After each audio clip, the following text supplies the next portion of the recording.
Ranking member for 5 minutes. Thank you, Mr. Chairman. Dr. Morgan, before I begin my questions, can you please say your answer to Mr. Ice's question on market size? Yes, I believe that market size is relevant here to the question of where we should be focusing our attention. The vast majority of students in America do not attend Ivy League colleges, and they don't attend colleges who are affected by the competitive forces that the committee is discussing here today. We need to be focused on open access colleges and community colleges who take their cues from the state legislators and federal legislators who provide sufficient resources for their budgets. Thank you. For many, college is a good investment that ensures greater earnings over a lifetime and an opening to the middle class. However, the cost of tuition at many schools is too high, closing the door to families who cannot afford the high sticker price. Despite this affordability problem and the growing disparity between the richest few and the many who are seeing rising prices in all parts of the market, the Republicans' reconciliation bill takes direct aim at student loan programs and other critical student aid programs. The Trump administration has also taken aim at students and universities while pulling critical research funding and kidnapping students and academics off the street. Dr. Morgan, how does the Republican budget impact low-income students and the public's access to higher education going forward? The Republican budget is going to have drastic negative impacts on the cost of higher education for most students in this country. As I said in my testimony, it's going to cut Pell Grants for millions of students, making them foot the bill for more of college. It's going to make student loans more expensive to repay on the back end. It caps the amount of federal student loans that people can take on, but not the amount of tuition, meaning that more people are going to have to take on private student loans to cover that gap. And how does higher education support the country and our economy generally?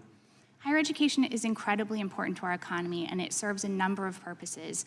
Number one, those open access schools and community colleges that I referred to are educating people to become nurses, nurse practitioners, HVAC repair people, electricians, the people who serve our communities every day and make our economy robust. But our educational institutions also provide funding for, or receive funding to do research that provides innovations that are incredibly important to our society. They make us safer, they make us healthier, and they make our country more competitive. Well, following up on that, how does the gutting of federal research programs at the National Institutes of Health, the Centers for Disease Control and Prevention, and the National Science Foundation impact not just the institutions, but society and even humanity?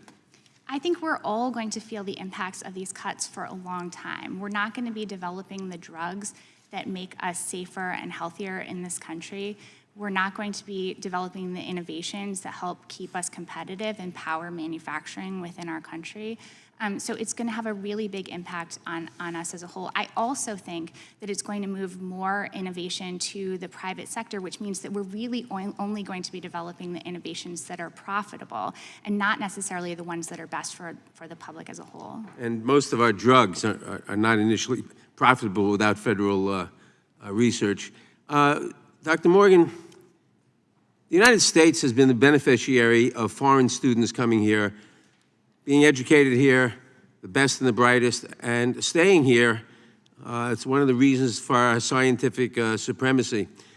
What is the effect of the Trump administration's hostility to foreign students and denials of visas and even revocations of visas? What will be the effect on our economy and on our scientific primacy? Yes, I think that, first of all, we have to view this attack on foreign students at American colleges as part of a larger punitive effort to bend certain colleges to the administration's will. So this is really part of an effort to kind of turn the screws in any place that the administration can to bring colleges around to a set of— But what would be the result? Oh, sure. So I think the result of this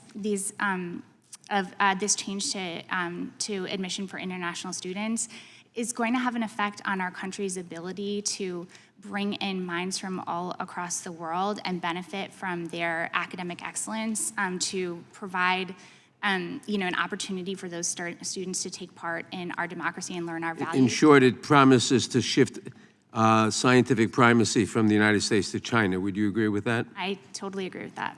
Thank you. I yield back. Gentleman yields back. We now recognize